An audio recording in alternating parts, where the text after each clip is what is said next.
Good morning, ladies and gentlemen. Well, it's morning for me. It's not so much morning for you. Welcome to Smudge versus Pokemon. Now, I do have a little bit of housekeeping to take care of before we get into the game, which we will be playing Pokemon Legends Arceus. Let me just make sure that I'm showing the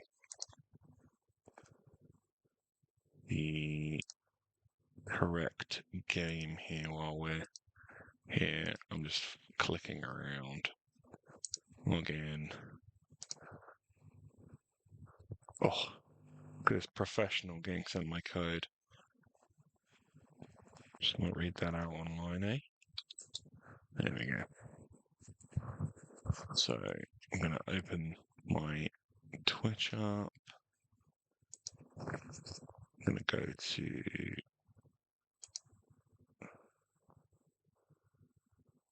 where are we? Go away. There we are. Manage stream.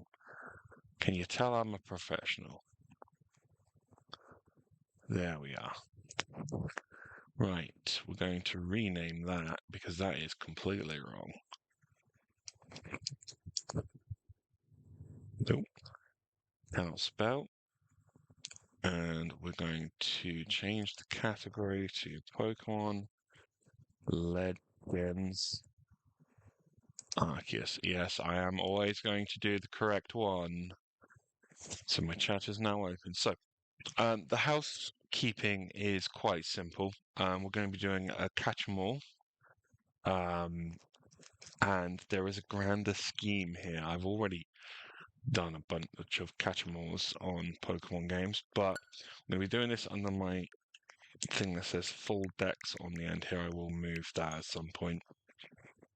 And basically what I'm going to be doing is I'm going to be catching every Pokemon currently available solely on Switch. Now, there are a couple of caveats to that I can't control, but we will come to those much later. Hopefully, by the time we're done with this, we're going to speak English, because I don't speak any other languages because I'm an ignorant person.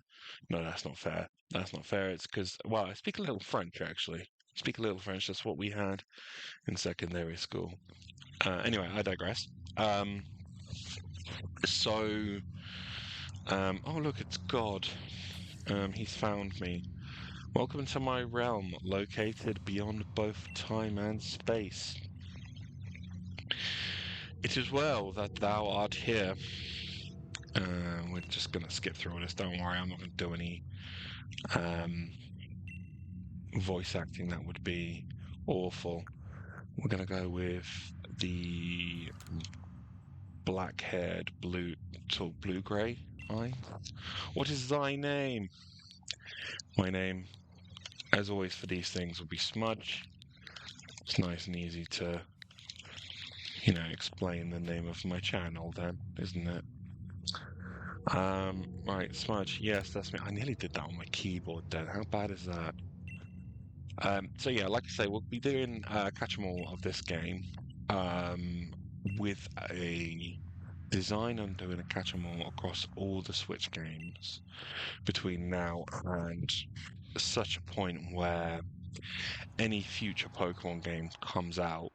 I should imagine that in February they're going to announce something, but again, we don't know. Now, what I find quite funny, with hindsight being what it is, this character is wearing a t-shirt that first appeared in X and Y, and the very next Legends game we got is based in Lumio City, which is also from X and Y. So there's definitely a connection between the two in that regard, but it's not really specified what it is.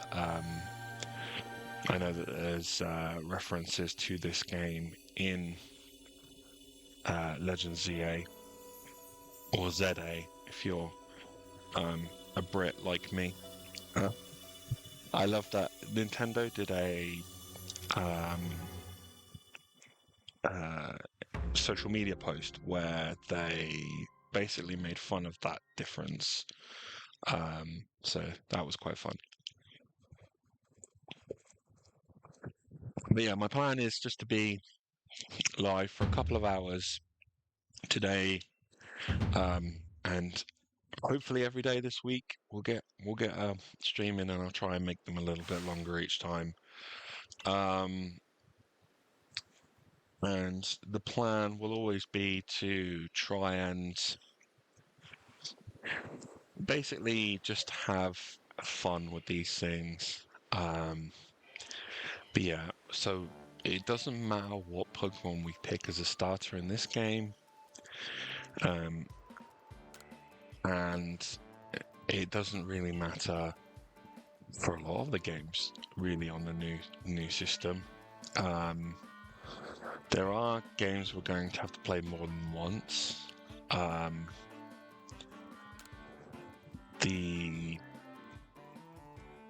The unfortunate reality of Scarlet and Violet, for example, is that we have to play through fully both. I say unfortunate, I was planning to do it both anyway. But just in as much as, because the version exclusives, such as the box legendaries, haven't been made available in other games, it's it's gonna be a difficult thing to sort of try and squeeze everything in, but we got time. Like I say, I want to get as much of this done from scratch as I can. Now I do have a tracker, so let me get that open while we're waiting for these and I will show that on stream at some stage. I'm not showing it today because Jesus Christ, it's a lot to explain already, never mind with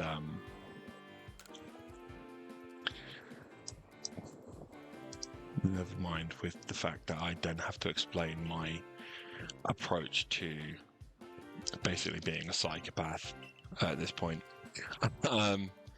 So yeah, this is Laventon, by the way. He's the professor of the, I'm going to say region, because that's what it is, but it is not necessarily a modern region. So we're in the past. If you haven't played this game, spoilers, I suppose.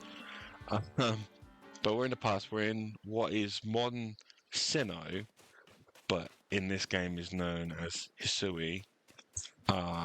There are certain things that won't make sense in that regard.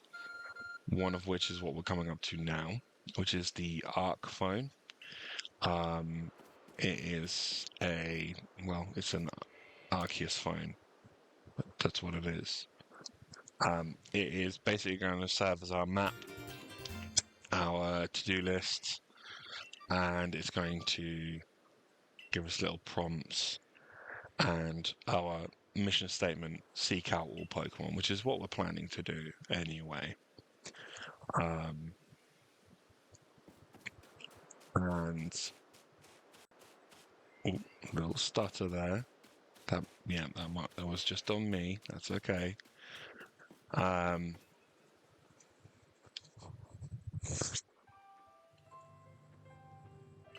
That'll be my internet having a hissy fit because I'm doing something more demanding than watching YouTube or whatever. But yes, so at this point we're not choosing our starter. We are going to go with Rowlet. I love fire types, so anyone who knows me, seeing the very first Pokemon I'm catching in this whole process being a Pokemon that isn't a fire type will probably be a bit of a surprise. But of the three starters, I think I kind of prefer Rowlet. Cyndaquil's great, don't get me wrong. But yeah, Rowlet's just so cute. And I have a Rowlet on my desk as well, which I'm streaming from. It's a sleeping Rowlet. I'll post a picture of him on social media a little bit later on. But yes, so we're going to go and catch the three starters. And we're going to go through a bit of talky, which is where we are at the moment. We're just in the talky phase of the game, so we don't really need to worry too much about what's going on. This is just explaining how the catch mechanics work in this game, which is a little different to how they work in Legends ZA. So if I do make a boo-boo here and there, that's why. It's because I've been playing that game so much, which is a brilliant game. And I almost started with that game, but I thought, do you know what? I need to start with a game that requires us to catch every Pokemon to complete the game. So we're starting with Arceus, because to get Arceus, which we need for the Pokedex in our full living dex, which is what we're trying to accomplish here, by the way. We need to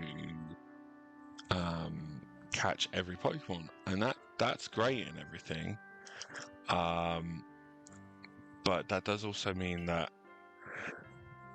you know, it's going to make certain parts of the journey quicker, because then there's certain Pokemon we can avoid in certain games, and that's kind of where we're starting with here. Oh no, we didn't catch that particular Pokemon. Yeah, I know. Get in the ball. So yeah, for now, I am going to check off Rowlet, because that's going to be our starter. We will be getting many Pokemon throughout the course of this particular adventure, and Rowlet is just one of them. Let me scroll a bit further down. Over short, have we? Nope, there we are, Rowlet. So we're going to tick Rowlet off. Actually, probably make more sense to tick off Decidueye. There we go. So we're going to end up with one anyway. And I'll have to breed a Rowlet later. So like I say, this is going to be a full living dex eventually in home. With certain Pokemon, we are going to have to move them around a little. So, for example, there's no breeding in this game, so Decidueye is going to have to go into Scarlet or Violet, or, you know, one of those games, so that I can breed to get a Rowlet. But that's way down the road. That's not something we're getting done today, or even this week, or month, or whatever.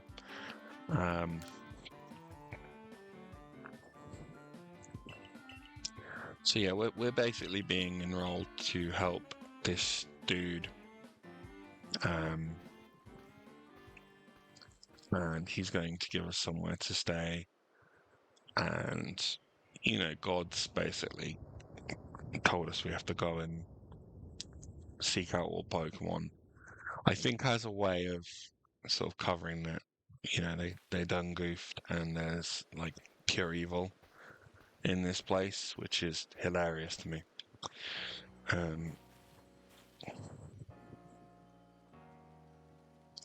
Yes, let me just clear. I've got some notifications on my screen, so that's always a good sign.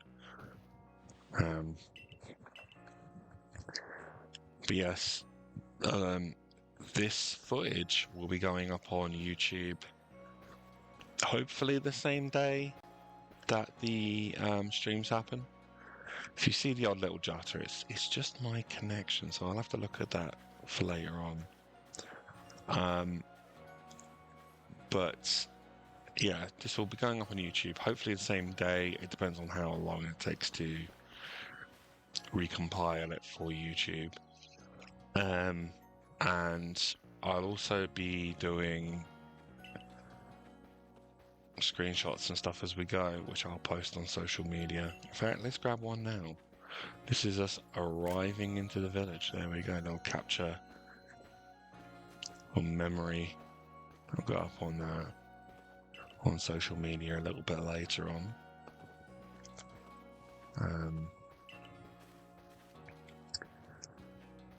I do like the way that this game handles its cutscenes, in as much as it basically moves you through them a large part. Like there's a lot like this where you're just sort of plonked in a chat with whoever, but by and large, there's not a lot of waiting around that needs to be done. See, I completely got myself turned around there because I'm trying to do two things at once, and I'm really out of practice at that. But yes, so we will at some point be starting either Scarlet or Violet soon. I'm thinking at this stage that we'll do that when we get to around halfway through this game. And we need to start that soon because I just have a feeling after Pokemon Day, they'll announce the next and probably final opportunity to get two specific event-only Pokemon, which we need. If they don't, I mean, we'll need a save file far enough to deal with those should they come up anyway. So we will be starting Scarlet and Violet soon. And for me, that'll be quite nice because it'll be my first opportunity to play Scarlet and Violet on the Switch 2 from scratch. I've played it on Switch 2, but it's my Switch 1 save file. I've been doing a lot of shiny hunting and stuff on there. So playing the game from scratch on the Switch 2 might be quite the interesting situation. Right, so Silene here, I'm not going to tell you all of the ancestry here, but Silene is the ancestor of Cyrus, who's the main villain from Diamond, Pearl and Platinum. There's a lot of little character references and sort of nods to those games here where you start to see connections.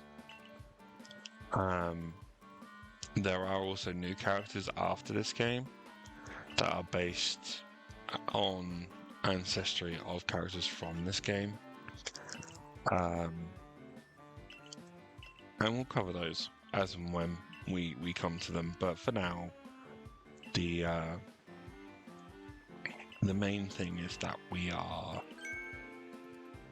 a talented Pokemon catcher, and they need help surveying the area.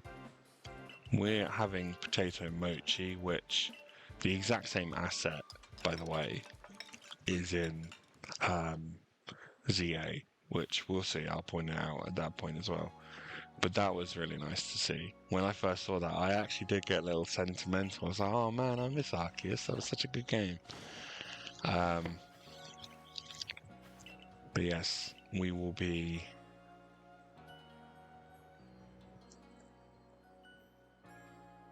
We'll be told where we can stay, what we can do, where we can go. We will have our strange outfit for a little bit longer, but once we've done all the tutorial stuff, and we have the outfit that we get given, we'll tear through it.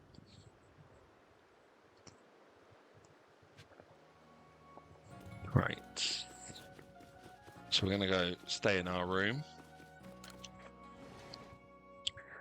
You won't be able to see this just yet, but there are a few things we can do in this room which are pretty cool to do with Pokemon. Again, that we'll come to that much later on.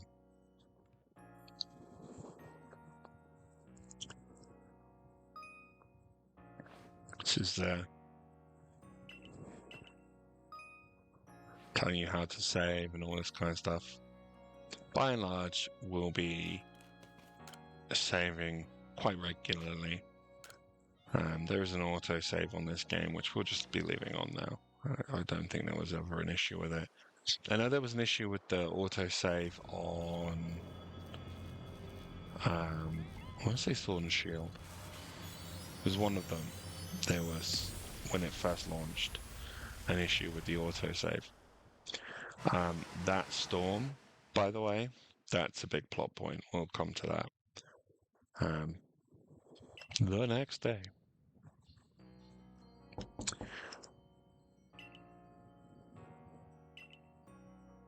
So Akari is not really our rival. I suppose rival's the easiest way to describe Akari, but there are two versions of Akari. Well, they're not both called Akari. There's Akari and then the male version, but I could not tell you the male version's name. I don't remember it. I'll look it up. I'll find out at some point.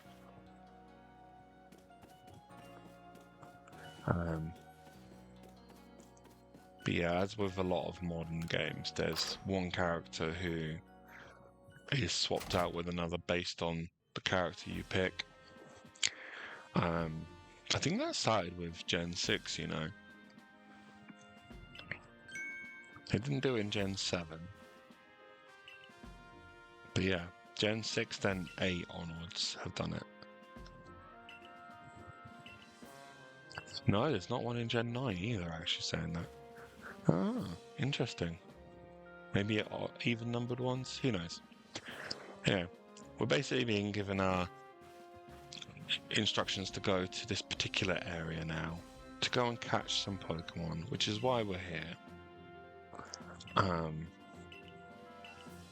And we're given the task of catching a whopping 3 Pokemon. Now, in the grand scheme of things, 3 is not a lot.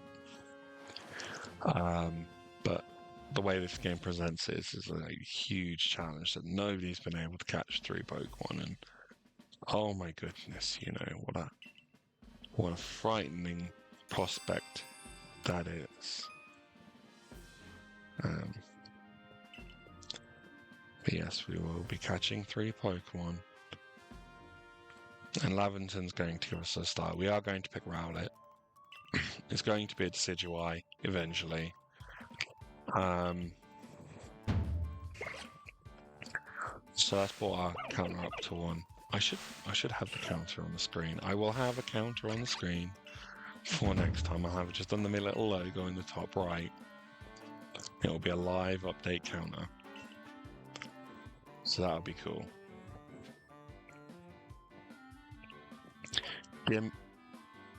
Give me the bird. Yeah. I also don't know why Pokemon insist on saying first partner Pokemon.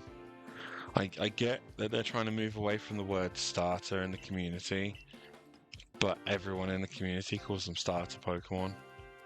Like literally everyone. And so this oh, actually we'll take a screenshot of that.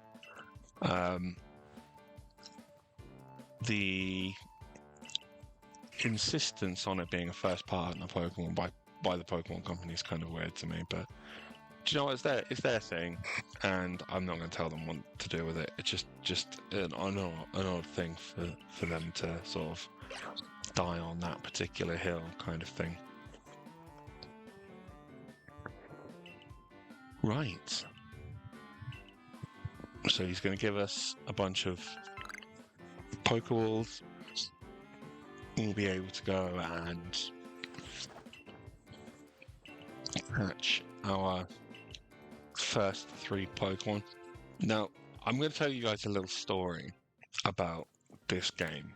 So, I played the game through to completion on my Switch 1 way back when, and honestly, I was thrilled with the experience, and I moved all the Pokemon into home. Oh, not a suspicious character, definitely friend, definitely wouldn't betray us. But yeah, this is Volo, or Volo, or Rolo, or Tomasi, or whatever you want to call him. His ancestry is Cynthia, which is interesting, and that's all I'm going to say on the matter. But yeah, he shares a more than a passing similarity with Cynthia. Has a lot of the same Pokemon, and yeah. So he starts here with a Togepi, and we start with Rowlet. Look at a friend. Look at a friend. I actually did not look at Rowlet's stats at all, but that's fine. We're gonna bully this Togepi anyway. Oh my god, this feels so weird because, like, I'm trying to not auto sort of do the we're fighting in ZA. But yeah, you'll notice I zoomed in a little bit because my brain was sort of auto locking on to the target I wanted to fight. But you don't need to do that in this game in battles.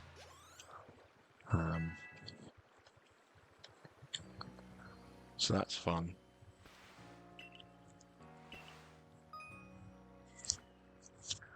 So yeah, this is just explaining how leveling up and moves will work, and how Volo's definitely our friend and definitely would never betray us. So that's cool. Gives us some potions, and off he goes. He's not really important to the story. Definitely not. Not even a little bit. So yeah, now we actually get to go to the Obsidian Fields. We are still in the tutorial of the game.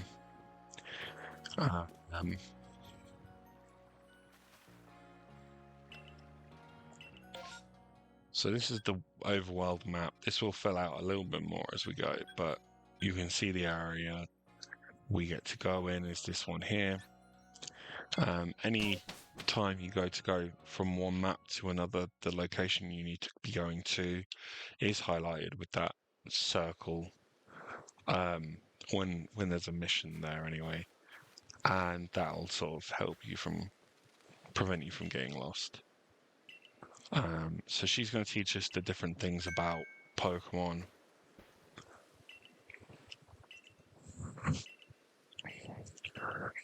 And Lavington's been sent here because reasons, but basically he's here to serve as our "we want to go home" marker. Even though you can walk to the end of the map, which is about there-ish, somewhere between these trees, and it will give you the same prompt. So I don't really know why. But functionally, I suppose it makes sense to have a clear marker. I have to have a look at that stuttering, see what's causing that. Sort that out for next time. I'm not worrying about it too much right now. But here's a Bidoof. And so she's going to introduce us to the concept that all Pokemon have personality. So Bidoof's quite, relaxed, and he will more or less just let us walk up to him and throw a ball at him. That's not always true of Bidoof, but largely it is. If you've played the game, you'll know what I mean. There are certain instances where they'll just run off for no reason, but it's fine. So we've got a Bidoof. Now, Starly, unlike its evolved forms, is skittish and will run away. She's about to tell us how to deal with that. Oh, she uses the word skittish. Look at that. Like I remembered. Right. Crouching.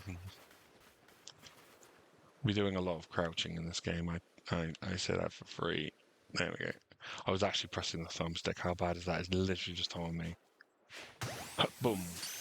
So that little effect we got when the ball strikes Starly there is a back strike. We will be told about those later on, but basically they give you a boost to your catch rate.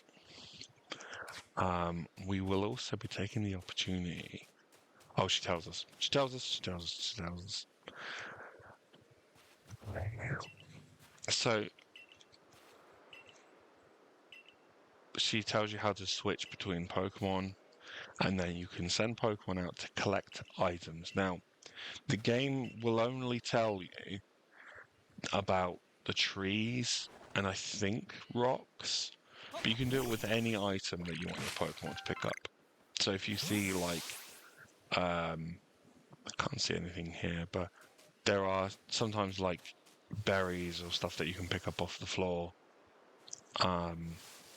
and your Pokemon will pick those up for you. So that's pretty useful. So basically, she's now saying, this Shinx is really, really aggressive. If it sees you, it'll want to battle. If it wants to battle, you won't be able to catch it until you wear it down. Now, how that works in this game is slightly different to ZA, and I do have to keep that in mind, so I'm mentioning it now. By and large, we are going to want to avoid battles, but I think this one is forced. So with Shinx here, what we're going to do is we're going to hit it with one Leafage. Hopefully that doesn't knock it out. There we go. And once it's down a little bit in health, we're going to go into our items and throw a Pokeball at it. There is another way to do this, but I'm just doing that for trying to deprogram my muscle memory from ZA. Oh no, the Pokemon escaped from the ball.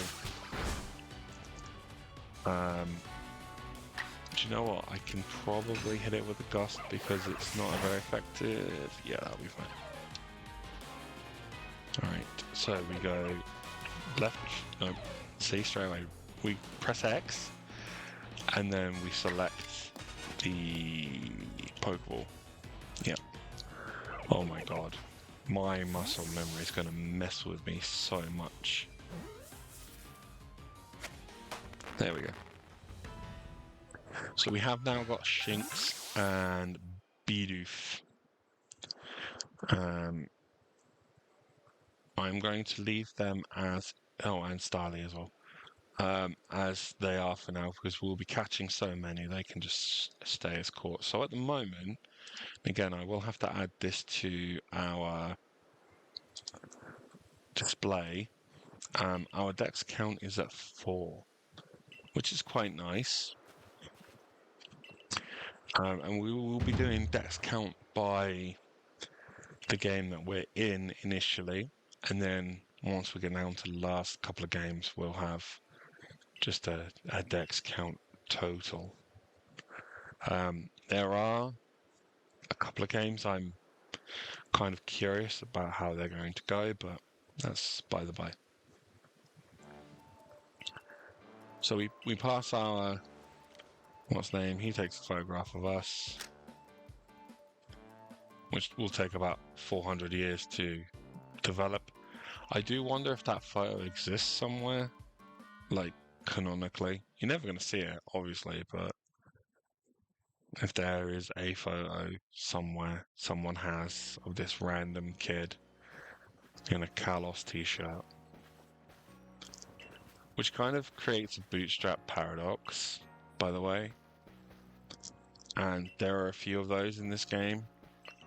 So you now have to ask the question, did the fact that that t-shirt exists in a photo somewhere inspire the t-shirt?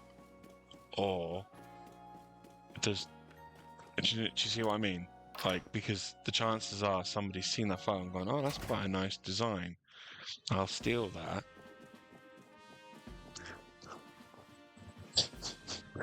Something to think about.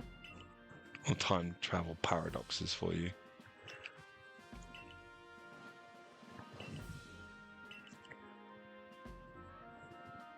But yeah, Silene gives us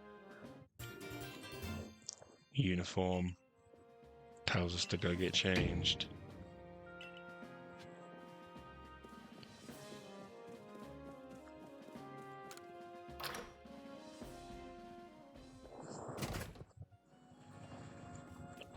So we're going to go do that.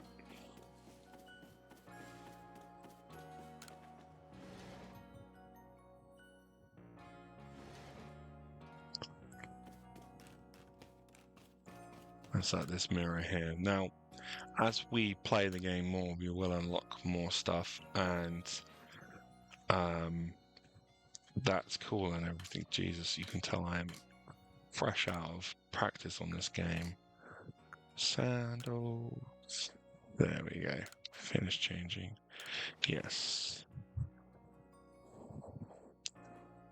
That's such a good outfit, though, isn't it? For a base game outfit in the modern era of Pokemon, that's actually pretty good. They definitely dropped the ball in terms of customization with Scarlet and Violet. Like, the fact that it's only really sort of accessory stuff that you can amend rather than... Because the outfits are all kind of a fixed range of outfits. We get the hat. We get the hat.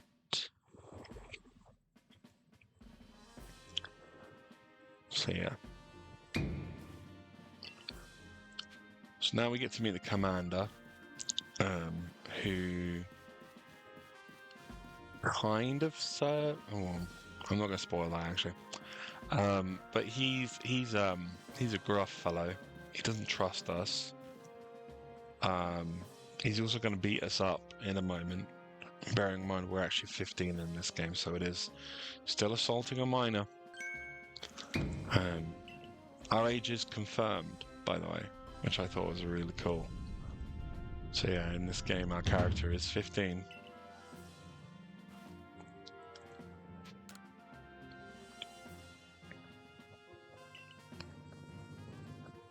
I like his getup.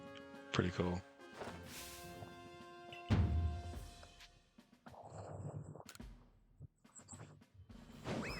He's like, fight me, scrub.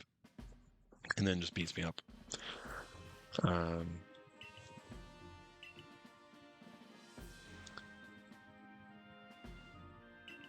But yes. He definitely doesn't trust us.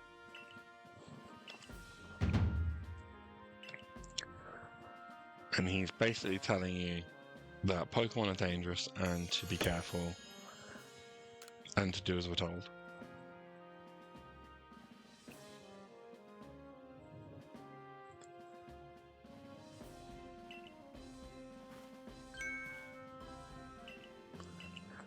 So the star rankings, the way that they work is that as you complete more, and they're kind of giving you this short form, but as you complete more tasks, catch more Pokemon, do more specific Pokedex tasks, you get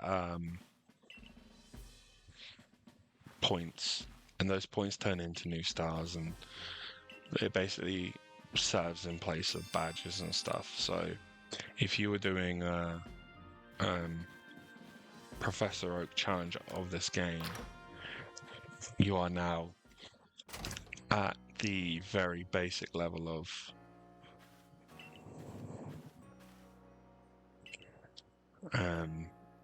scrub, basically.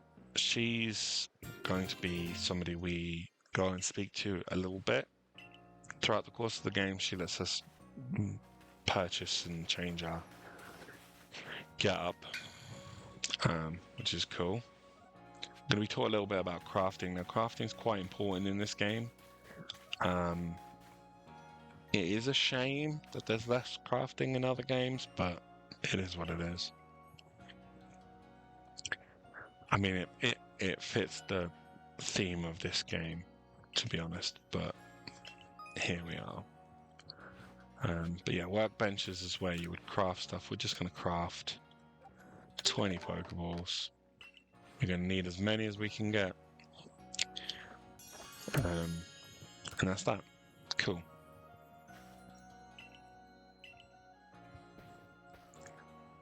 So yeah, everyone's very excited to see what you're capable of. As is tradition in a lot of these games, you kind of end up being the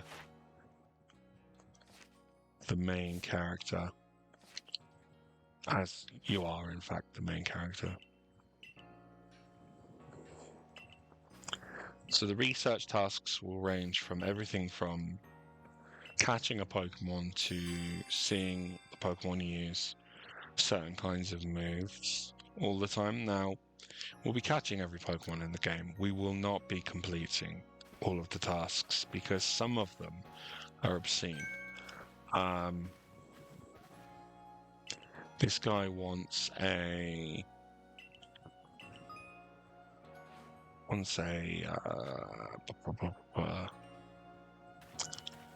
talk to him. I can remember that he wants a bug type Wurmple. Jesus. See, yeah, I've heard of Wurmple. Tells you a little bit about evolution. And this guy basically is asking us to go and catch him a Wurmple so that he can raise it as his own and see it evolve. So we now have a couple of missions. There are other side quests we can go and do, and we will be doing some side quests as we go. There is one that I'm definitely regretting having to do, but it is what it is. There are lots of them. But for now, we're focusing on catching as many Pokemon as we can. But yeah, this is just explaining how the Pokedex will work. I'll give you guys a quick run through of that in case you haven't played this game before. We get taught how to dodge, which is nice. Which is another thing that made its way into ZA. Beautiful.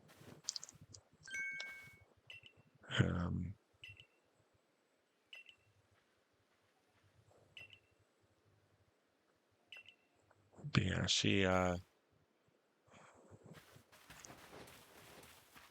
she would be us if we were playing as a female character.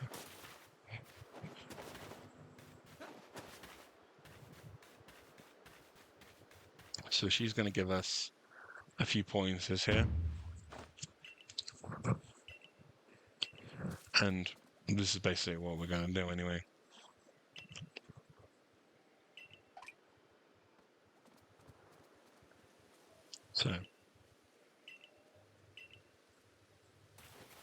So she's going to go on ahead. We're going to just have a look at this. So this is the Pokedex. We entered into, I'll show you how that works, by locking onto a target and then pressing down on the D-pad.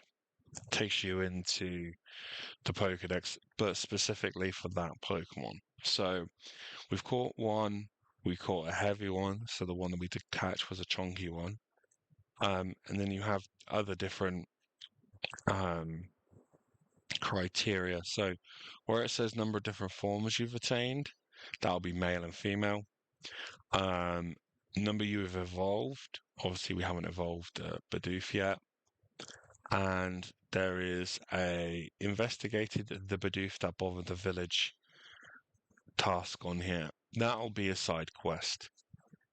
But number caught, we got to catch 25 in total. So, like I say, we'll be catching a lot of Bidoof anyway, but we might not get quite that many. So you can see we've got lots of different Pokemon that we've seen. A few that we've caught. We haven't caught a Togepi. Obviously, we fought one a minute ago. We haven't caught Oshawott or Cyndaquil yet, so we'll have to cover that at some point.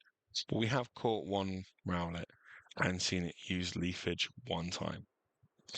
So basically, when you fill out enough of these, the research level goes up, which in turn improves your shiny odds. Sweet, right? So if we catch this Bidoof, if we catch it, do we catch it? Nope.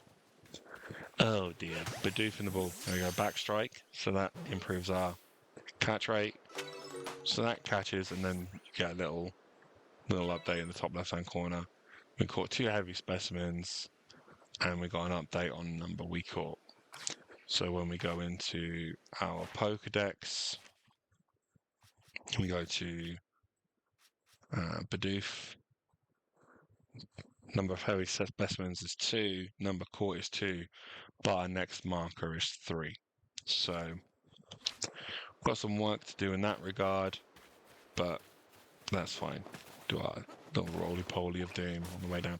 This is what I was talking about before. So, the game will tell you that you can use your Pokemon to get berries or whatever, but you can also use them to get standard items.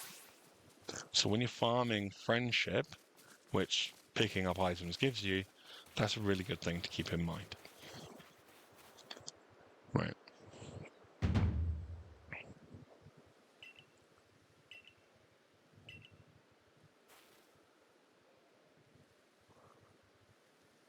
So yeah, she's just explaining more about the tasks and what they mean. We're not worrying about that too much right now. I mean, we will be crouched when we go to catch a Starly, but that's just so it doesn't fly away.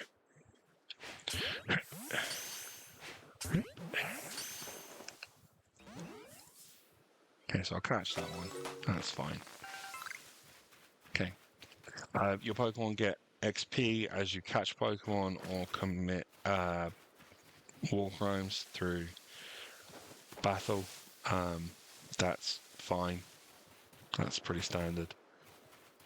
Again, we're not necessarily worried about Rowlet's friendship, but any opportunity we get to send Rowlet out to catch stuff, we might use it. This is a Wurmple. This is what that gentleman was asking us for one of, so we're going to go and catch a couple of those if we can. Ooh. Oh no, I'm wasting balls. Okay, that one got away. When they get the red cross above their head, that means they can't be caught. Generally, it'll mean that they're... Wow, I am terrible at this today. Like I say, it's because I've been playing... There we go, we got one ball. It's because I've been playing ZA, and the way that it locks onto Pokemon is a lot better than on this game, but I suppose that's reflective of when in the timeline this takes place, I suppose. But yeah, is that is. So that's an Eevee. We really do want to catch that if we can. Okay. Ooh, Eevee. Okay, so we got a pretty good chance of catching that. Oh, I caught it. Oh my god, that is so funny. So I meant to throw a Pokeball, but I didn't have Pokeball selected, so that's good. I'm gonna knock its health down, which will improve our chances of catching it. But that's quite funny. That happened. Right, items, Pokeball. I actually can't believe I did that. That's so funny. Okay, we caught Eevee anyway, so no harm was done. I need to remember that. Oh boy. Now, as you can see, and I'll show you this, when do I show you this? In here. We've got 6 Pokemon in our party. The most you can carry with you is 6. What that means in terms of the Eevee we've just caught, we'll go and pick that up in a second. But there is another Pokemon just over there that I want to catch while we're here. And then we'll go get Eevee. I think we can have Bull selected this time. So this is a Ponyta. It's very pretty. If I can get behind it without too much trouble. Okay, so we got the back strike on it. Doesn't guarantee a catch, but we did catch it. That's good then. Right. These are the rocks that I was referencing being the other thing that you can smash. Any Pokemon can smash it. It just does it automatically when you send the Pokemon out at it. And that's a good way of building friendship. So if we wanted Eevee to evolve into one of its friendship forms, being Umbreon, Espeon, and Sylveon, that's a good way to farm those. So we could have one of those pretty quickly, to be fair. So we're just going to head back to the camp, which was this away. Could fast travel, but if we run everywhere, we kind of, by the proxy of being out in the open, get a. And I've just realised, because I'm not hearing this, you guys are hearing it, I'm not hearing it. Can I preview the audio? Can I preview the audio? Do you know what? I'm going to leave that for now. I'll figure that out another time. Because there are certain audio cues that we're going to want at some point. So if you have heard one, oopsie, I suppose. But we'll be catching shiny Pokemon in this challenge at some point, of which I'm absolutely certain. So we're going to go over here. So to see our Pokemon, we want to talk to this fellow here. In general, it'll be a different place, but when we're out in the field, is this guy. We go to the I want to see my Pokemon option, and it'll just let us change our Pokemon. So what we're going to do is we're going to grab Eevee, and we're going to grab Ponyta. I can't believe I missed that. That's so bad, isn't it? Turned into such a boomer lately. Oh my god. Oh, there we go. So Eevee, let's have a little look at Eevee stats. Check summary. Because what we want Eevee to evolve into could change depending on how it. So it's defense up, speed down. That would actually be a pretty good Umbreon. Not even lying. So we might do that. I mean, we could do that, and we need Umbreon for the Pokedex anyway. So let's just update my counter here. So we've got, scroll right to the top. Again, I will have to get this added to the layout for next time for you guys to be able to see what I'm doing. So we've got Ponyta. We got Eevee, which I'm just going to check as Eevee for now. And then I just need to move it later. And then we're looking for Wurmple, which is Gen 3. There we are. Cool. So we're at 7. Yep, we're at 7 Pokemon. So that's cool.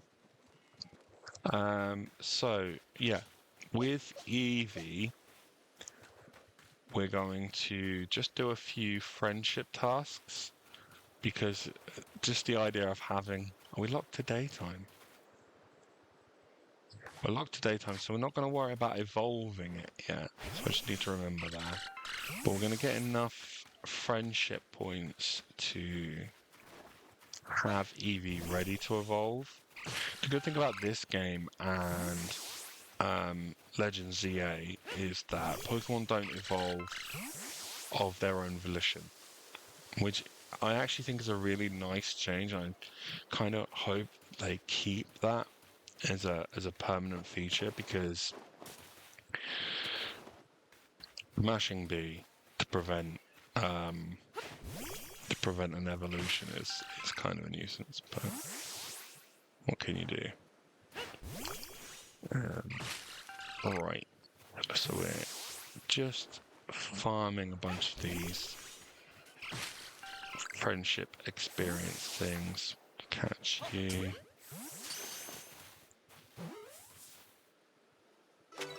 Okay.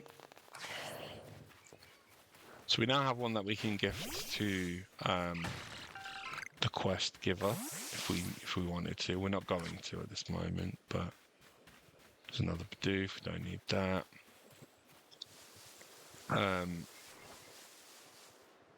But yeah, we need to be hitting these trees and stuff anyway because we need berries and other things as materials for making things. Oh, also to show you this, if you just aim at the ground, you can talk to your Pokemon. How cute is Eevee? Oh, you're such a cutie pie. Anyway, um, so that's cool.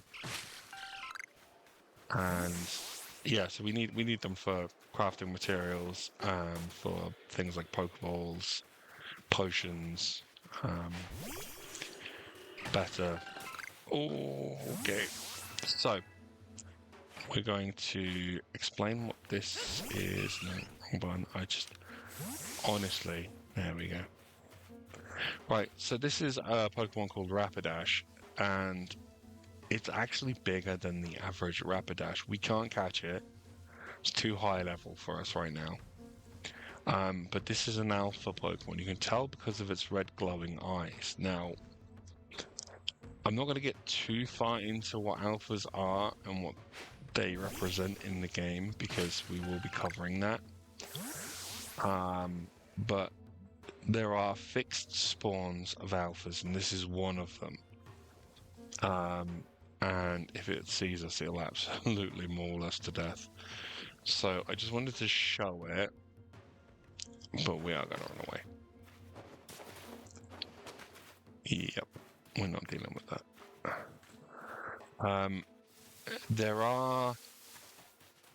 There is a chance we could catch it. So basically the way that catching, there's another Eevee there. See if I can catch that one as well. There are ways to catch Pokemon like that if you kind of are patient enough.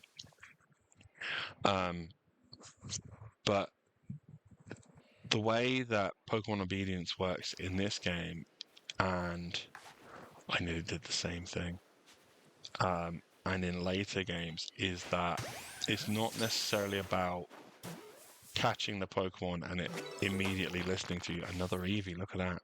2 straight out the get-go. And 1 without being spotted. Yeah, it won't necessarily just listen to you straight away anymore. So the way it used to work in Gen 1, I want to say through to 7, if you caught a Pokemon, it would just listen to you. Irregardless of its level, if you caught it, it would listen to you. You can learn this from watching speedrunners play Emerald. They will go and catch Rayquaza, Noodle, right? They go and catch that, and it would be level, I think it's level 70, which is above the level cap, I think. But even if it wasn't, it would be obedient because of the game. Anyway, they'll go and catch that ahead of time and go and bully the final gym leader and then the Elite Four and all this kind of stuff with it. Because if you caught a Pokemon, it was your Pokemon, it would just listen to you regardless of level. From Gen 8 onwards, so that's Sword Shield, this game, and everything subsequently after the fact, the way that it works is that if you catch a Pokemon, its level at the time that it is caught is what determines its obedience. So, for example, if we... I didn't even see that there was wood there. If we battle this Shinx, it's level 5, we can catch it and it'll comfortably listen to us. And I'll show you where you can see that information in a moment. But with some Pokemon, if they're a high level, they're higher level than, you know, your... I'll show you on here because it is in here. So here, it tells us Pokemon of level 10 and below will obey you. So any Pokemon we catch, levels 1 through 10, will obey us. If we catch a level 11 Pokemon, it's not necessarily going to obey us until we get the Pokemon of level 20 and below will obey you. Because it's based on the level of the Pokemon at the time that you caught it. I'm going to catch another one of these because we're going to need multiple of those anyway. Oh, should be doing that with Eevee. It's okay. That's okay.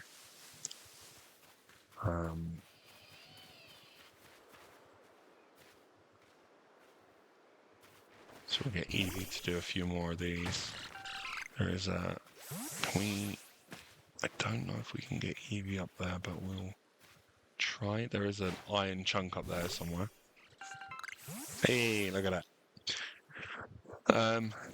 And yeah, so... What was I saying? See?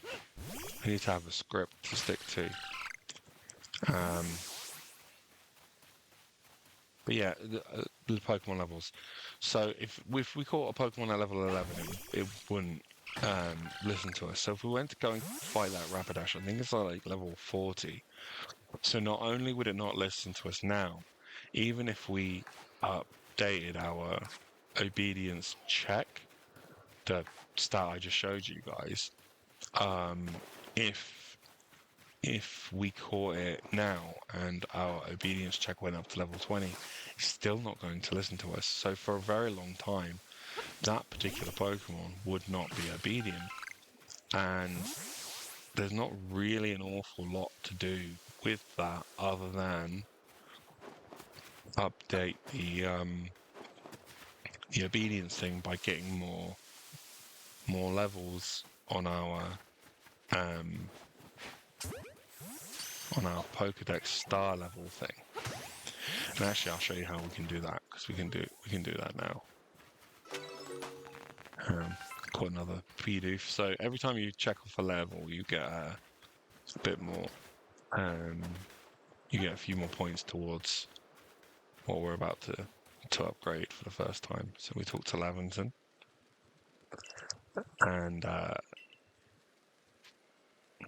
oh, we can't do it yet. There you go. I learned something new. Right, let's have a quick look because I want to have a look at that other Eevee we just caught as well. So yeah, you can see these are the Pokemon we caught. This is the Eevee we've got. Looks like it's got a neutral nature, which is nice. Oh no, attack up, defense down. That would be a pretty good Flareon. I do like Flareon. Lonely nature. So we'll put this Eevee into pasture 8 for now. We will need to fill a bunch of pastures to get access to more. There aren't just 8, but we'll definitely be getting there. How many Pokeballs do I have left? 18. Might as well make some more while we're here, actually, thinking about it. I'm going to need more than 18 Pokeballs anyway, so we're going to go over to here. We can buy more, but crafting's cheaper, so we can do another 30, that's fine.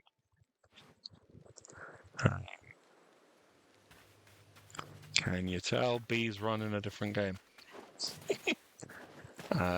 So yeah, we're just going to go and catch a few more Pokemon. That's kind of the... Okay, we're going to need to battle this guy. We'll go with Rowlet. We might need to use a potion though. Yeah, we're going to use a potion. So potions basically just heal Pokemon. I should probably have healed before we left, but you know, it's all good. Could do it in battle. So Shinx is looking around anyway, so nothing really happened in that turn, so that's good. Use Leafage, which is one of our Rowlet tasks anyway. Do the same thing again. And that's a Shinx defeated. We do have to defeat a number of Shinx anyway to get a better rating overall and for Shinx.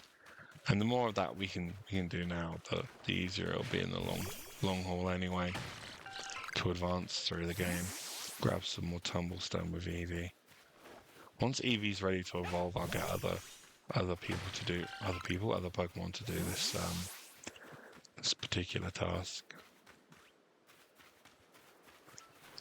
I do need to figure out my sound so I can hear the game as well as see it, but that's a future nil problem. I will do that off stream later on today. That's fine. So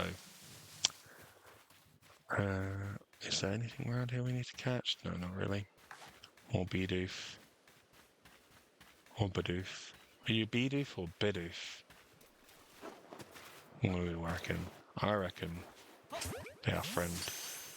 They are beavers. We like beavers around here. Wait. Yeah, no, that works. Catch a few more. But yeah, any items like this get you to pick them up. That'll increase Eevee's friendship a little bit. Because Eevee has 2 friendship evolutions. We're not overly concerned. Sorry, 3. Not overly concerned about overdoing it. So we're going to go and see what's her face now, because she's going to tell us about those Pokemon anyway. And we just saw on the periphery. Catch you. Smash that.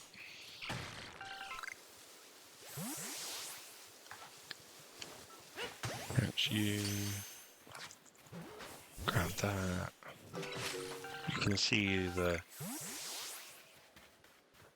joy that this game brings me. Just the simple little pleasures of collecting stuff. So she's now going to tell us about very aggressive Pokemon. The one she's telling us about here is Weasel. We probably want to have one of these in our party. And this tells you about getting knocked out. Now, hopefully we don't get knocked out, but that doesn't mean we won't. This game, especially if you're not paying 100% attention, this game can be dangerous.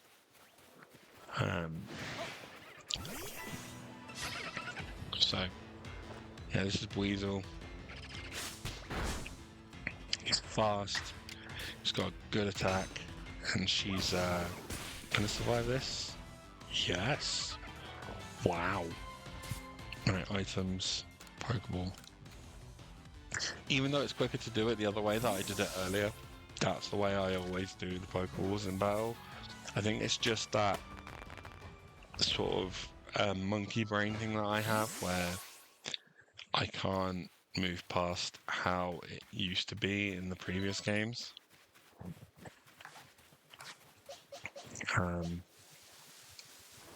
But who knows? Right. You do that. You do that. I'm gonna go and speak to what's her face again.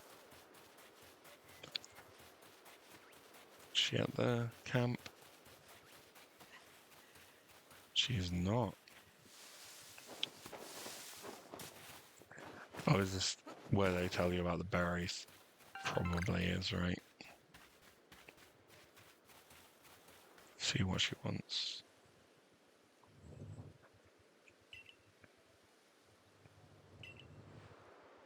Oh, she gives you the crafting kit. So with the crafting kit, you can create basic stuff, so like Pokeballs, but not Great Balls, Ultra Balls, whatever. She gives you a couple more recipes, so that's cool.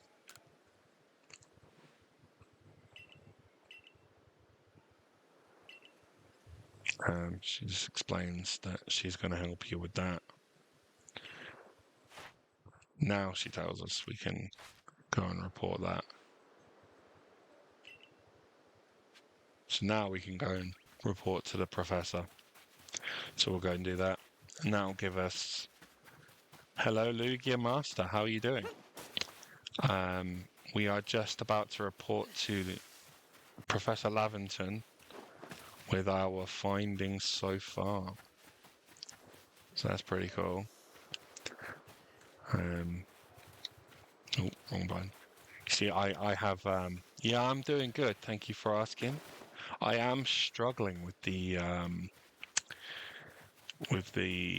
muscle memory for ZA. Going back to this game, I keep wanting to do certain things in the ZA way, so that's quite fun.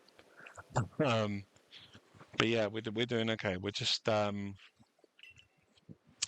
reporting back to Lavington. We're gonna get some points for that. We are Also, hopefully going to be able to have night and day pop in now, so that we can get ourselves an Umbreon, because that would be pretty cool. So I like Umbreon. So yeah, here he's explaining how to level up our experience and Pokedex, and we are going to sail past. Yeah, so we're a 1-star member now. So he's going to tell us to go back to town and get that upgraded. And I'll show you what these star ratings do, because we kind of touched on this a moment ago.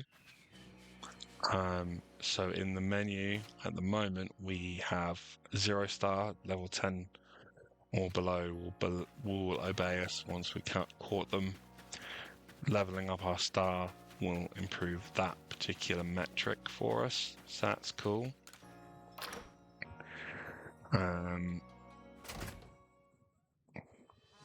Just beating the main Zoroaster right now, and now fixing to do a new playthrough of Arceus and go for the shiny charm. Yeah, it's I really like ZA. I think I prefer Arceus, mind you, but coming back to this, having played so much of ZA recently, it's jarring how different the controls are, even the sort of super minor things.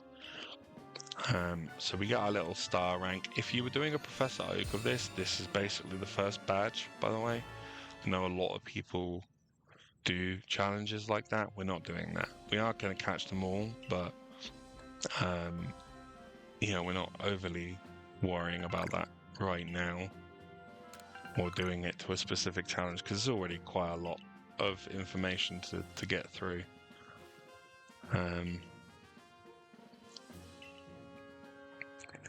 Yes, he's just going to talk to us for a little bit about what the rank up means and stuff, but I'm just going to show you in the most basic way how it really affects us.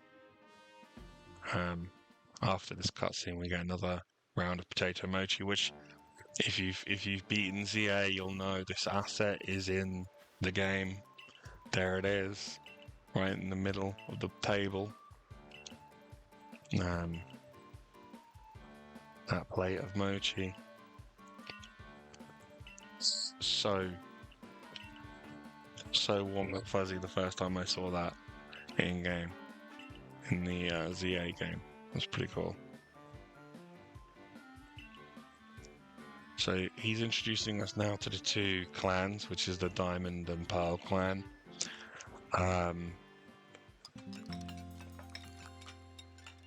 I like Arceus more, but Z8 is a good game story-wise. My top 3 Pokemon games are Black and White, Arceus, and Mystery Dungeon DX. All those are good choices. If I had to pick a top 3, you can actually see them in my logo. At the moment, it is Fire Red, Leaf Green, Black and White, and Ultra Sun and Moon. Ultra Sun and Ultra Moon. I love those games. I think they're brilliant. Arceus is up there, probably top 5 for me. Mystery Dungeon I couldn't get on with. I just Ultra Sun and Moon were my favorite 3DS game. Yeah, they're so good. They're so good. Sun and Moon are still really good. I will say that. But yeah, the Ultra games were just so good. I actually started playing Omega Ruby from scratch a couple of days ago. And a big part of that is that that era, that 3DS era is so good. So many good games from that period of time for Pokemon. And I think that people kind of opt to forget that, but in about 6 years, it'll hit that point of, oh man, we had it so good then, kind of feeling.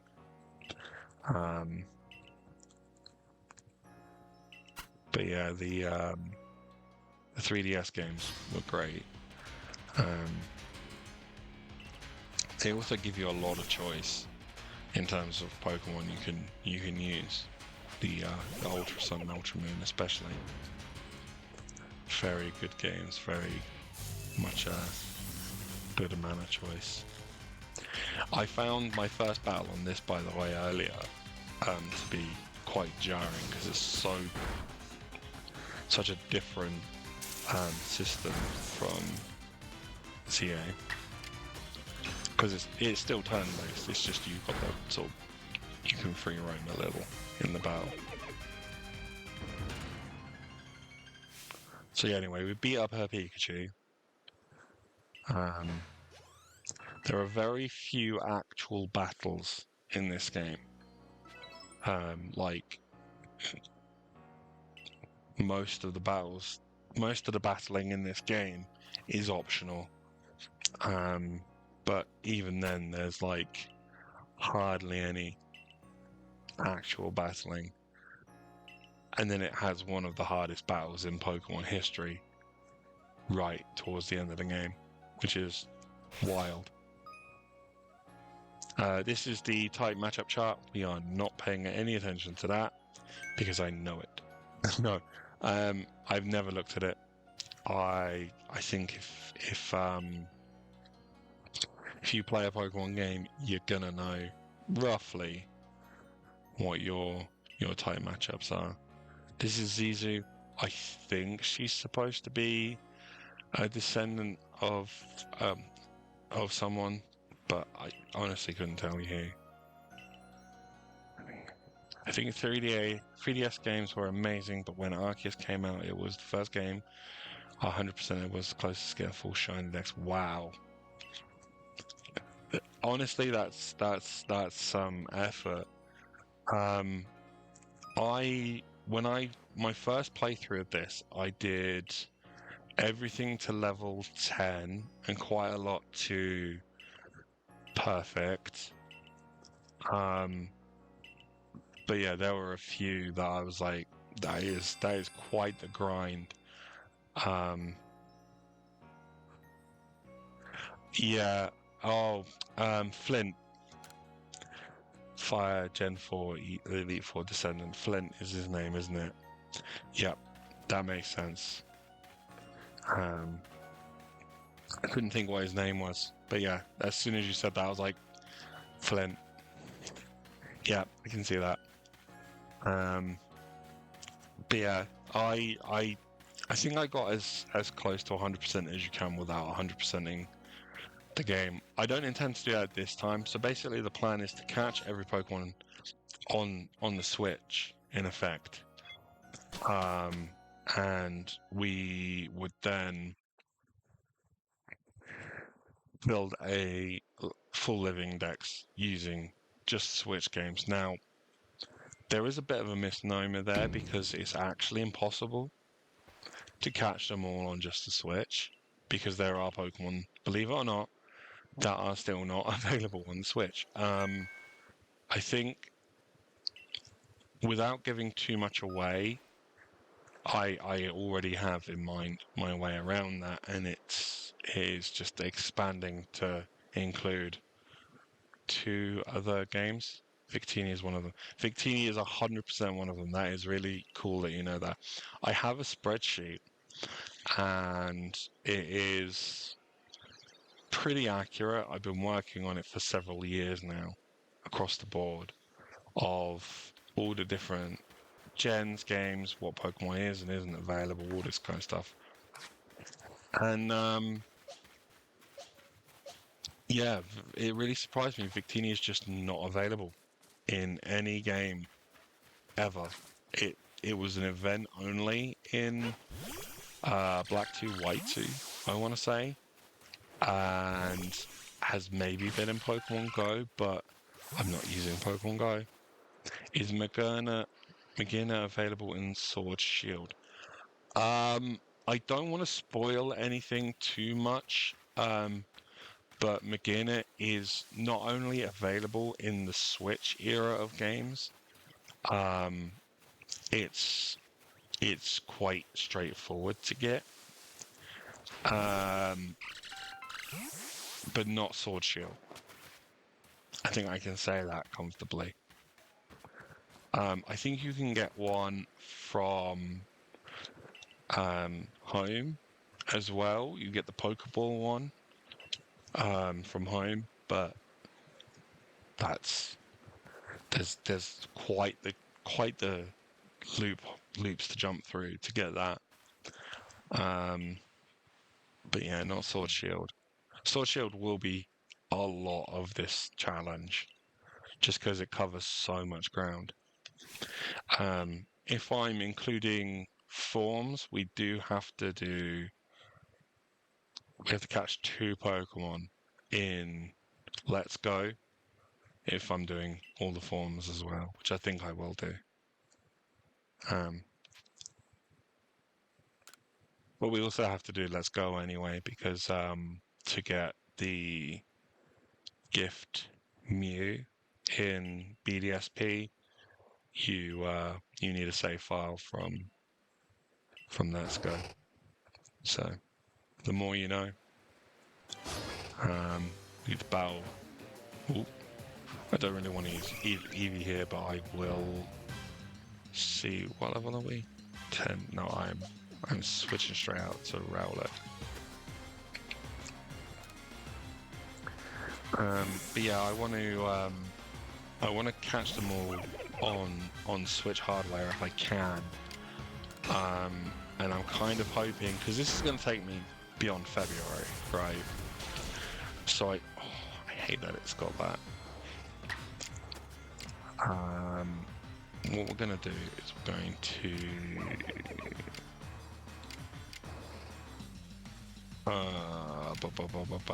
Gust. I'm gonna have to switch to Shinx. Try and Thundershock it. Because that's all it does is it spams into Thundershock or flinch it. It just spams rollout. Do we get yeah, okay. So hopefully it gets there we go. If you're stuck in paralysis it just can't do anything. And that basically makes beating up a bit easier. This will do much less damage now, yep. Do a bite. There we go. So that's Munchlax down there. Munchlax can be a problem. Eevee is leveling up. Once we get the day-night cycle, might be in a good position to grab an Umbreon. That'll be one of the tougher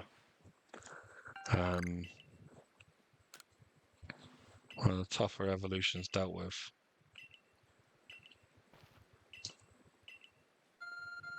Right. Getting someone blowing up our notifications.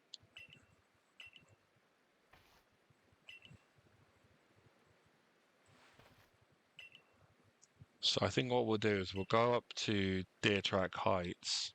Oh, the only 4 Pokemon not on Switch that I can think of are Victini, Celebi, Zarude, and Marshadow. Am I missing any? Oh, I tell you, you are wrong on one. Let me just pull up my document because I've got it here. Where did I put it? I've got a screenshot of the ones we need. So, when I compiled this, and bearing in mind this is up to date as of the DLC, the ones I've got to keep in mind are, and this is working backwards in Pokedex order, Iron Leaves and Walking Wake, because you cannot natively catch those in Scarlet and Violet. There are event-only ones. So I'm going to try and time that for... They'll inevitably drop those again. Zarude, so you're correct on that one. Victini and Celebi, you're correct on that one. And Deoxys. But there is also a special case in Spinder. Being the only natively catchable Switch Pokemon that we can't put in home. So there you go. So yeah, it's like seven Pokemon, something like that. But again, a lot of them are in the coding for other games, but just not catchable, which is seems to me to be an oversight. But what can you do?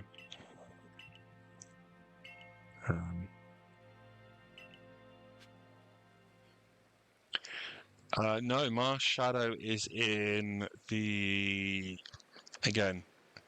Um, without giving too much away, there is a way to get Mars Shadow in ZA.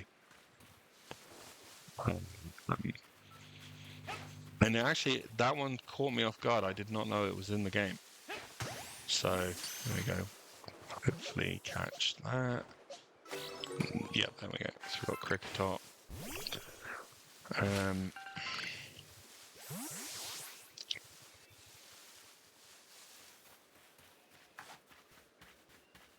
But yeah, Mars Shadow is a cool one. They did a Mars Shadow event in, I want to say Sun and Moon. It might have been Sword and Shield. Oh my god, I threw a bloody Pokeball at the thing. Christ alive. Grab that.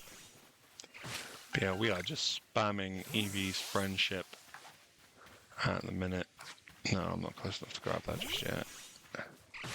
It was a Sword and Shield event, yeah. I wasn't sure, to be honest. I remember there being an event, because that's when I got it. And I remember thinking, like, oh man, I hope this is... Oh, okay. Marshadow was in Sword Shield VGC at a point in time. Yeah, I'm not massive into the competitive. I'm very much I quite like to set myself sort of silly challenges and to-do lists and whatnot. But the competitive scene has always kind of passed me by a bit. And that's just, personal preference. Like, it's cool, and I will put together teams and battle my friends and stuff, but I don't take it super seriously. But yeah, I know Marshadow is like a big deal in competitive and stuff, so not surprised. Think it doesn't hurt Marshadow that it's a really cute Pokemon as well. Just like a little guy. I love competitive and casual side of Pokemon. That's why I love Black and White and Arceus. Yeah, absolutely. Like I say, I really like breeding and stuff. I like sort of planning out Pokemon's natures and stats and all that kind of good stuff. So I don't mind helping people with that. I've got a friend of mine who every now and then we'll do a conversation that'll go something like, oh hey, I'm thinking about doing such and such game with this team, could you breed me or whatever, and I'll go and do that. We have the high ground Geodude, so that's cool. Oh, I hate rollouts so much on this game, so busted. But yeah, Arceus is just a chilled game, and it's so good in its own right as well.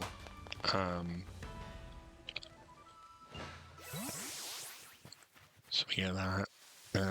Do we get... No, I don't want to deal with that, really. Right. How are we doing for health? Need to heal up. So we'll use that. Love that the potions in this game are so much better than the potions in the main games. Although I suppose this is a main game now, isn't it? Because CA's a thing.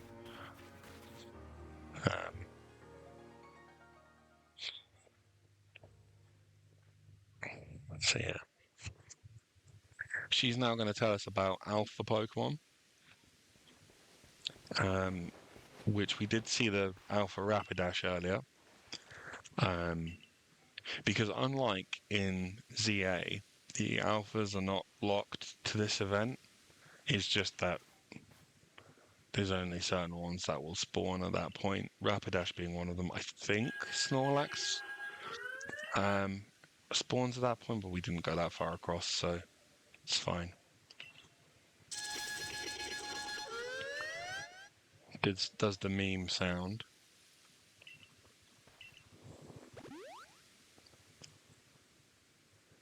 She basically challenges us to battle the thing.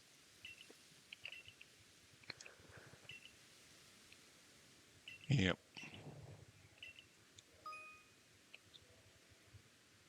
Fun fact, I use this Alpha Cricketune all the way till Cobalt Coastlands. I mean, the Alpha Pokemon are very strong, and Cricketune, like Bug-type Pokemon, they get slept on a little. Um, and it's just one of those things where go with Starly. People will stick to their favorite Pokemon. I mean, I'm guilty of that as well. So what I've been trying to do, okay, we got some good numbers there. So what I've been trying to do is trying to mix it up a bit and use different Pokemon for our team and whatnot.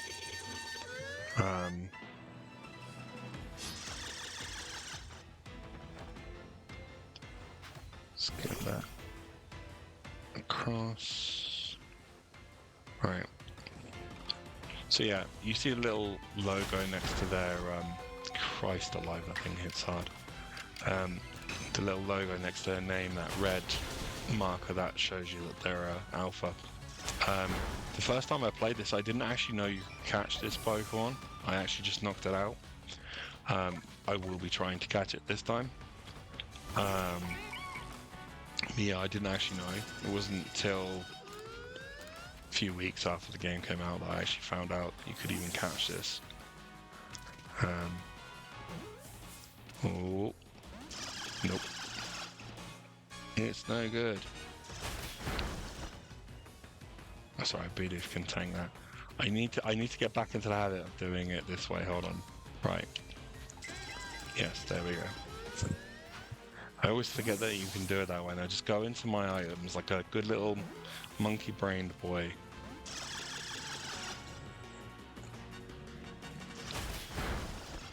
Bidoof goes down. I'm not worried about it knocking out Pokemon. We're not doing this as a Nuzlocke or anything like that, so it's whatever. Oh, quick attack shouldn't knock it out. Do a quick attack. Chip away a bit. My first playthrough of this game, I only lost 3 times, and it was to the same trainer. The last fight. I actually was thinking about that fight earlier. I'm just going to hit this thing with the Thunderstruck, see if it knocks it out. No, it's okay. That last battle is one of the hardest in Pokemon. I was so not prepared for it. I had 5 Pokemon that I was kind of regular. Yeah, underleveled. For sure. It's also that thing of this Cricketune is not messing about. That's fine. I've got plenty of firepower to knock it out if it gets too much of a thing. But yeah, the way you play the game, especially like that first playthrough where you don't learn about what grit dust does and all that kind of stuff, because you're just so enthralled with caught it this time as well. Look at that. You're just so enthralled with how the game looks and feels and how chilled it is, and then you have this battle and you go into it and you're kind of underleveled anyway because you have been for all the major battles and it's not really been a problem, and you just get bodied. I didn't even get to Giratina the first time I fought him. That's the thing. I got the first 2 or 3 of his Pokemon down and that was that. So this is weird here. It's going to eventually, I don't think we get it right now. Do we get it right now? I think we do, actually, saying that. But we get to ride Weird Air as if it were a bike, which is pretty cool. when this Pokemon was shown in the trailer, I was so happy for Stantler. Such a cool reveal.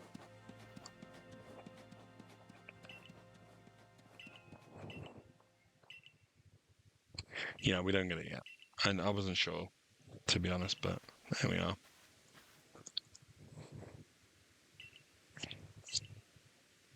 Yeah, camp here. So what we'll do is we'll have a little peruse of the local area and catch some of the local Pokemon, and then sort of 20 minutes, half an hour from now, I'll call it a day. But we'll catch some more in this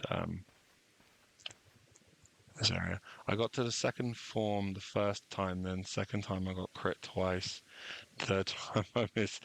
Yeah, that sounds about right. The fourth time my Pokemon 5-7 levels higher and I won. Yeah. Yeah. Um that battle, that last battle is no joke. And I did that battle with a full team of 6 in the end. I went and did some extensive training with just the knowledge of his first 4 Pokemon. So I went and got a because he has a Spiritomb, so I went and got a Sylveon. It's the 1v1. It's the only 1v1 that's 7 versus 6. I mean, you could argue that it's 8 versus 6 because you get the two runs of Giratina. But yeah, no, it is. It's in the main games, it's the only one that's 7 versus 6. You get a couple of I think in Pokemon XD on the GameCube, I've seen that there's a fight on there that's like 7 versus 6 or whatever. Here we are. We get some more Mochi, some more Plot. And Benny definitely wouldn't betray us. There's no way Benny would betray us in any way, shape, or form. He's such a nice dude. It's not happening. XD is the only Pokemon game other than Ranger I haven't played. Yeah, I've not played it myself either. I watched a lot of John Stone on YouTube, and I remember him saying on one of his videos that there's a 7 versus 6 battle. To be fair, I played Colosseum a bit, which is the first one of the 2 on the GameCube. I've had that for a while.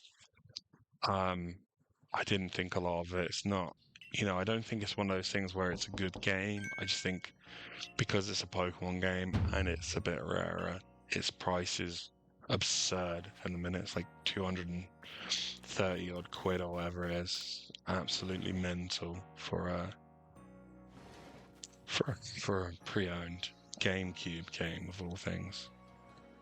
I have played one Ranger game, but there's like 5. A friend had it at an event, and I was like, "Oh, can I have a little go?" And I played like 10 minutes of it. So, but I could not comment on it. These 2 are definitely a thing. That's all I'm saying about that.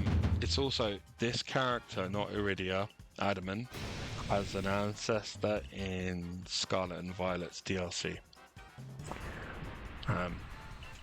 Who's one of the best characters in that game, according to weebs everywhere.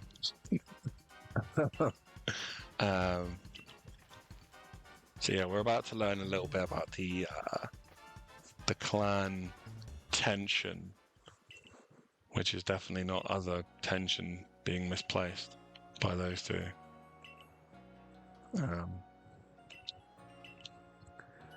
But yeah. Apparently, also on the note of XD and Colosseum, apparently both are coming to the GameCube games on Switch Online So I might play them on that at some point, but yeah, I don't know if you'll be able to move Pokemon from those to home, but it'd be nice to experience those games firsthand anyway. So yeah, I think that'll probably be something for me to do when they drop. But basically, the plot of these two is that one of them thinks Palkia, so Iridia thinks Palkia is Arceus, and Adamant thinks Dialga is Arceus. They're both wrong, obviously, but they don't know that. They will come to learn that in the plot, because plot.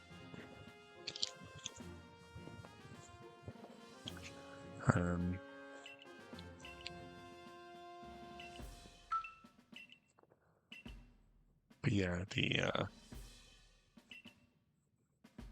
the two of them basically are like, "Oh, you can come and sort our problem out," which is lovely, which is great.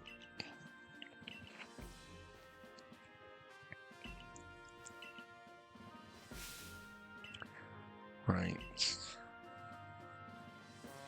Just jumping through a lot of this text in a minute, but it's basically explaining that Cleavor is rampaging, and we're going to be asked to go and deal with that.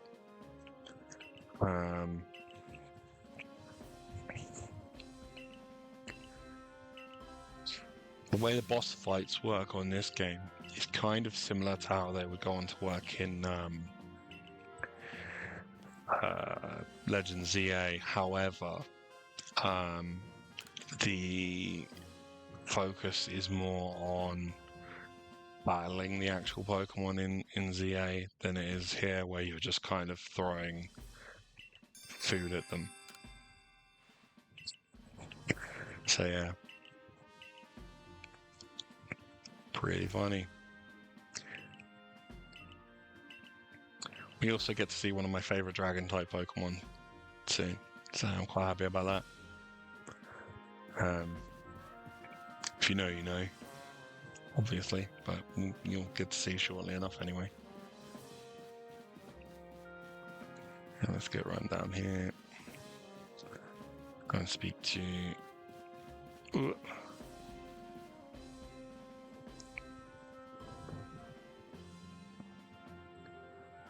Get this text done.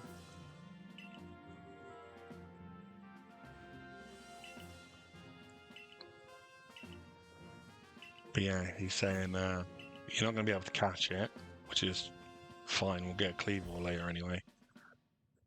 Of course, I can handle the extreme danger of being sliced apart by an over-leveled rock bug type.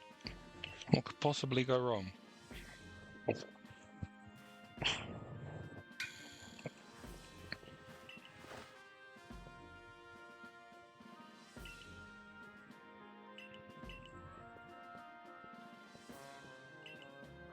Right.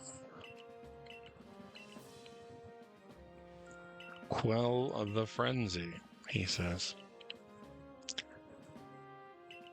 I do like the character designs in this game. I think they're absolutely brilliant.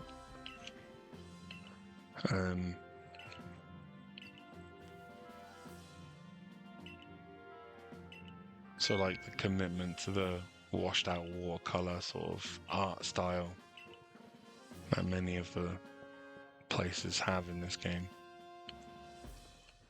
Pretty cool.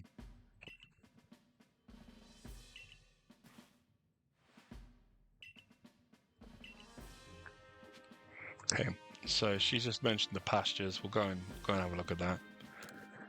Then we'll go and catch a couple more Pokemon before we wrap things up. We're going to ignore Baggin. He's the most evil character in the history of Pokemon. And we're not going to talk to him ever again. He's just a rude dude who, frankly, deserves a bit of a whooping, but that's neither here nor there.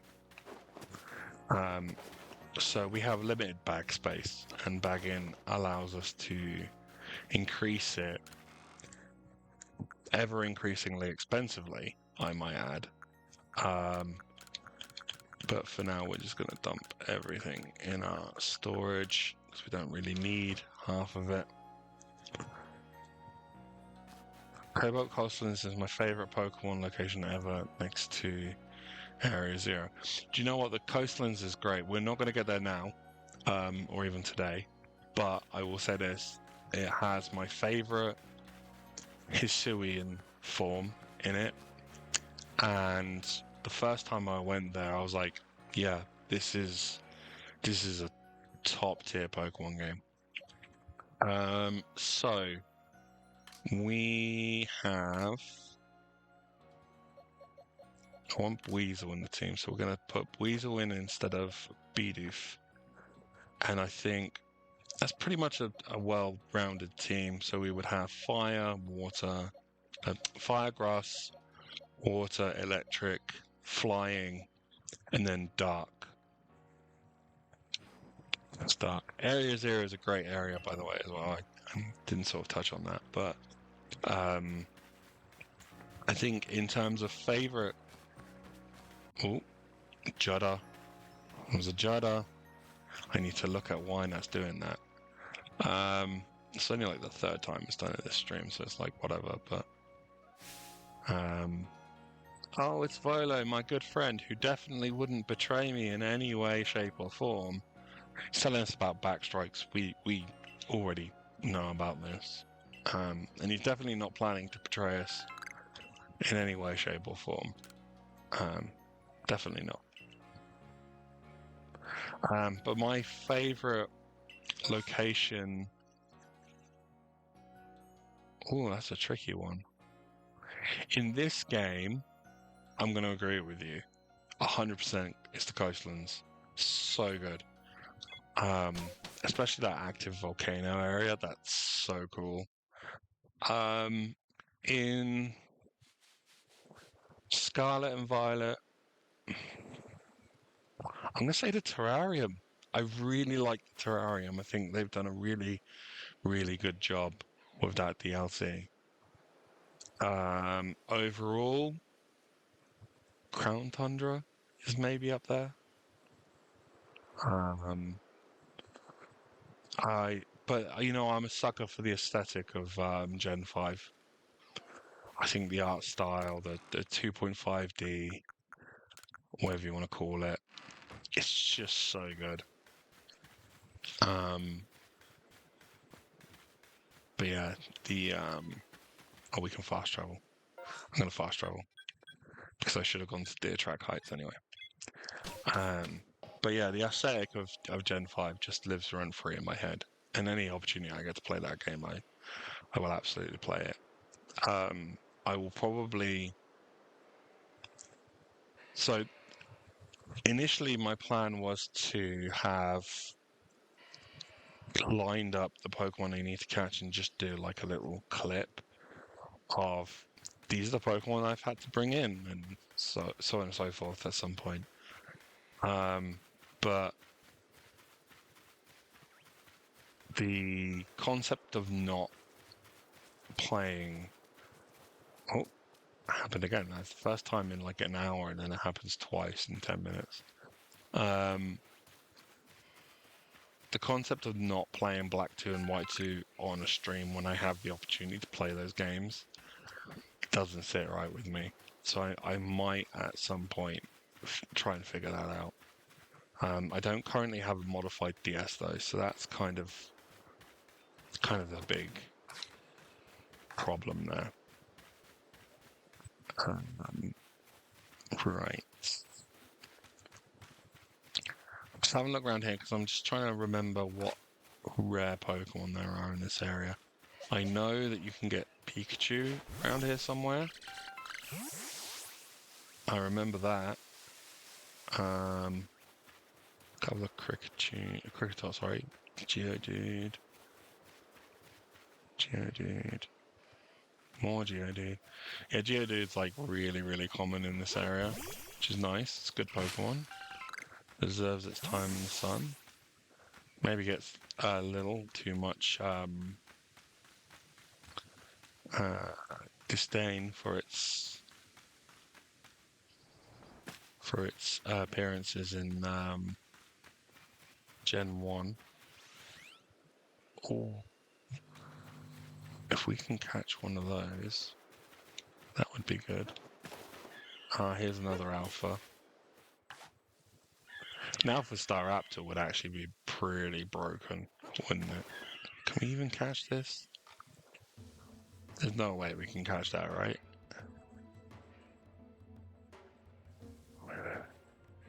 So, take that. Yeah, no, I'm not risking it. I'm not risking it right now. We'll come back to that guy later on. But I forgot that. Abra can be down here, you know, that's pretty cool. If we get a berry, I might try and catch that Star Ravia. It'd be pretty cool. Berry. Yeah, we got some berries. Okay. Do you know what? We're gonna give it a go. We're gonna give it a go. We're gonna give it a go. We can catch the alpha. That'd be pretty cool. So the reason I wanted a berry there is because food items like berries will attract Pokemon towards it and slightly raise its catch rate. And I do mean slightly. It's not interested in that at all, is it? No. Okay. Let's try again. There. Oh, it's going for it. It's going for it.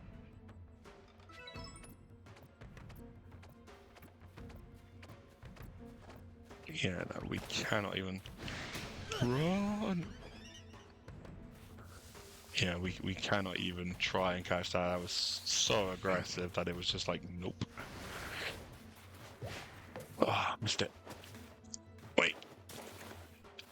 Abra, where'd you... Okay. I'm gonna wait here for a second because I do want to try and catch an Abra. Oh, dear. But yeah, the alphas are harder to catch on this game than they need to be, quite honestly. Right. Collect some more materials while we're here. Apricorn.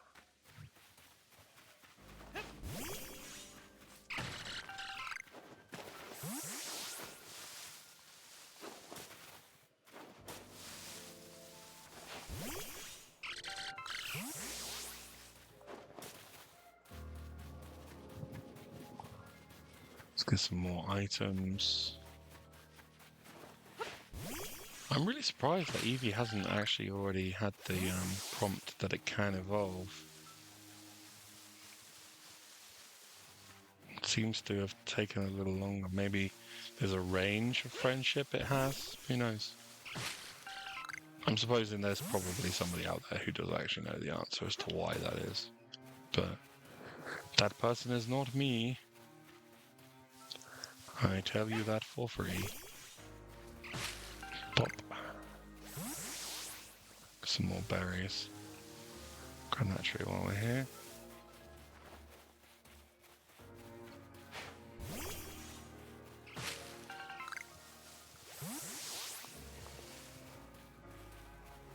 Right. I'm going to switch to Ponyta for this because when a tree is jiggling like that, and you'll have seen it with the rocks earlier, it's got a hidden Pokemon in it. So we're just going to bash this tree. This should be, yeah, it's Burmy.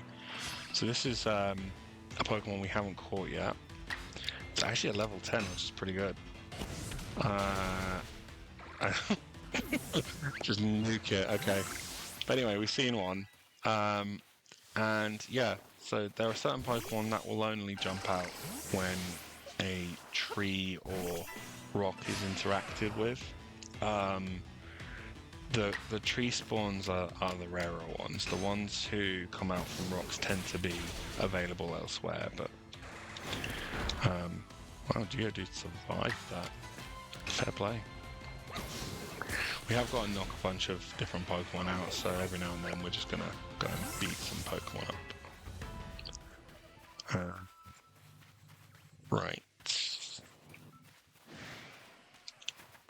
No, I don't want to fight right now. I want to leave you be. We'll grab that while we're here, though. There you go, Eevee.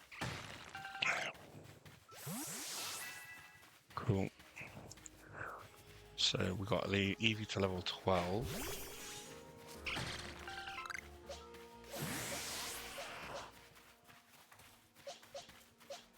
Do you know what? We will battle you because we need to get some levels on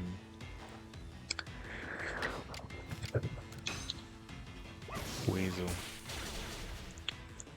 I can get Weasel to a point where I can look after herself. Oh, Jesus. That was quite the hit. You have a... No. Of course you don't.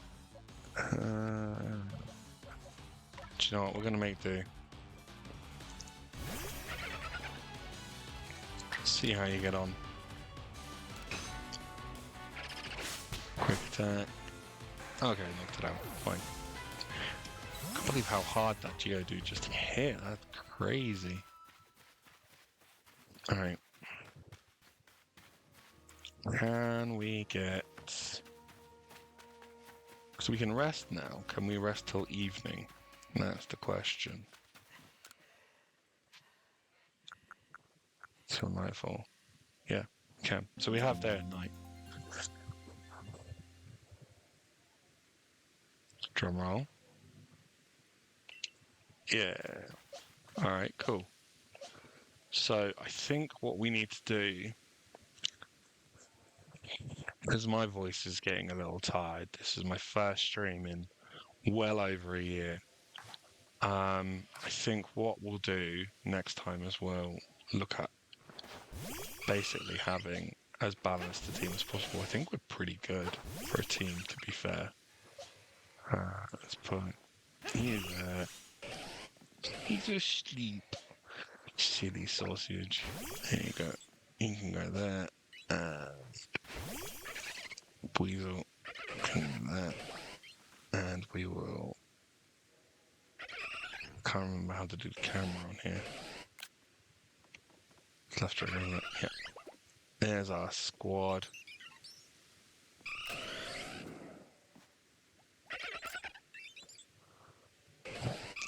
Prowler just there, like, I'm friend. Right. Let's get everyone back in their balls then, shall we? So yeah, I think next time what we'll be doing is we'll be taking on this side of the map.